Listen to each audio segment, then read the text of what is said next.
Hey everyone, Christian here, and we're going to do a palm review on a palm that has kind of passed my attention a few times, and I didn't really think twice about it because I thought it was a queen, and I really feel like I really should know better. And but here it is now. This is Acrocomia aculeata, otherwise known as the Macaw palm, and it is native, as it says here, to Martinique and Dominica in the Caribbean, but it's native to some other islands, throughout the northern and eastern Caribbean. And it's quite a resilient palm, much like the queen is, but I think it has a little more of a presence.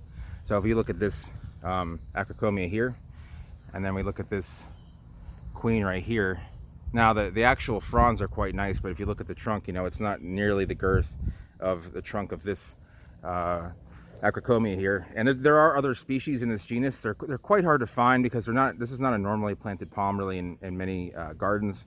And the main reason for that being is the fact that it has some pretty vicious spines on it, and this one has lost most of its spines. It's actually quite old. I would imagine this is at least 20 years old. But if you can look up the trunk, you can see the leftovers of the spines. Now it does lose its spines with age, and eventually becomes almost spineless, or basically completely spineless. But when this thing is younger, you can't even find a place to put your finger without getting stabbed. And these are actually used as sewing needles in areas where it is. The spines are used as sewing needles, not the palms, in areas where this palm is indigenous. So anyway, it is not related to Syagrus. It is more closely related to some other species in the Caribbean, and it's distantly related, but it doesn't have the same. It's not related to like Syagrus, Butea, Cocos, Beccariophoenix. This is more closely related to other Caribbean species like Iphanes and other genera like that. So one thing you can kind of notice about this palm, it has a little bit finer leaflets than a queen. It has this terminal leaflet, which is more of a simple leaf, or a thicker simple leaf than a queen would have. And it's not quite as plumose as a queen. So you can see, like right there, it's almost bipinnate, maybe a little bit towards plumose. And over here you can see it's quite plumose and droopy, a little more actually a little more tropical looking those fronds are. So anyway, back to the Acrocomia. The seeds are almost completely round, and are some of the toughest seeds I've ever seen.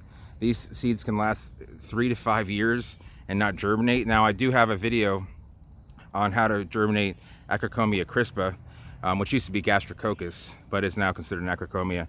And there's a way to speed up the germination by basically pressure cooking them.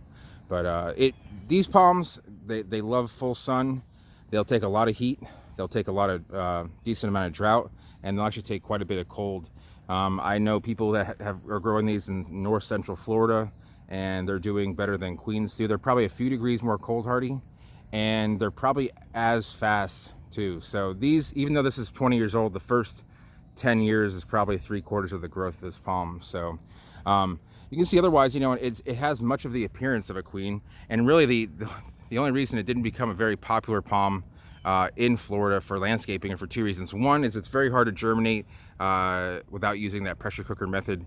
And two, the more obvious one is spines. Anyone that has a child or a dog, or just doesn't want to walk up to their plant, lay their hand on it by accident and have to go to the hospital, isn't going to, they're horse flies, isn't going to want to have this in their yard. So they are planted more for collectors and for botanical gardens. And it looks like we're going to have a new flower bracted. Even the flower bract looks somewhat similar, though it's a little more compact than a queen flower bract.